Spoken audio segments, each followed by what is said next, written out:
स्वामी विवेकानंद के जीवन की कहानियाँ, अध्याय भाग 33, संतों के प्रति आदर भाव। नरेंद्र को बचपन से ही साधु संतों का सत्कार, उनका आदर करने में परम आनंद मिलता था। उन्हें जब भी अवसर मिलता साधु संतों को कुछ न कुछ दान कर देते थे। उनकी इस प्रवृत्ति से घर के सभी सदस्य परेशान थे, परंतु नरेंद्र पर तो जैसे किसी का बात का असर ही नहीं होता था। एक दिन नरेंद्र नई धोती पहनकर साथियों के साथ खेल रहे थे, तभी दरवाजे पर आवाज़ हुई, नारायण हरि। तुरंत नरेंद्र वहां आ पहुंचे। आगंतुक ने कपड़े की मांग की। बिना किसी हिचकिचाहट के उसी क्षण नरेंद्र ने नए वस्त्र उतारकर उसके हाथ में दे दिए, किंतु वह छोटी धोती तो कमर में लपेटने के लिए काफ़ी नहीं थी। अतः उसने उसे पगड़ी की तरह सिर में लपेटकर बालक को आशीर्वाद देते देते हर्ष के साथ विदा ली। उन दिनों दत्तगृह में अक्सर याचकगण आते रहते थे, अतएव उनके बाद इस तरह किसी के आने पर नरेंद्र को किसी दूसरी जगह पर बंद करने रख दिया जाता था।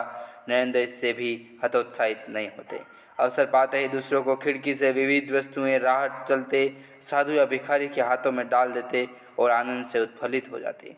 दोनों बड़ी बहनें भी उनके उत्पात से उद्विग्न हो जाती। कभी बहनों के खदेड़कर पकड़ने जाने पर वे दौड़कर कूड़े कचरे के ढेर पर चले जाते और वहाँ से तरह तरह के मुंह पिचकाते पिचकाते मधुर हास्य के साथ कहते, पकड़ो ना पकड़ो ना।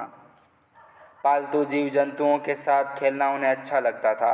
उनके खेल के साथी थे विलायती चूहा, बंदर, बकरा, काकातुआ अर्थात बड़ा तोता और कबूतर।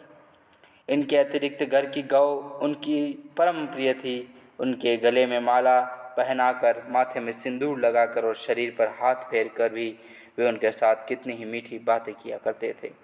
घर के नौकरों में घोड़े के रईस के साथ उनकी सबसे अधिक आत्मीयता थी और बचपन में उनकी सबसे बड़ी लालसा बड़ा होने पर सईस या कोचवान बनने की थी।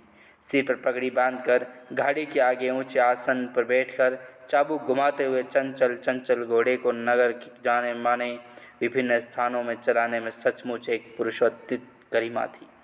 दत्त परिवार के लोग एक गाड़ी में घूमने बाहर निकलते थे। माँ की गोद में बैठे हुए नरेंद्रनाथ कई विषयों पर कितने ही प्रश्न करने चलते रहते। उनकी उत्सुकता की सीमा नहीं रहती। इसी बीच पिता ने उनसे पूछा, विले, बड़े होने पर तुम क्या बनोगे, कहो तो। नरेंद्र की सोचने की जरूरत नहीं थी, झट से उत्तर दिया, सईस या कोचवान।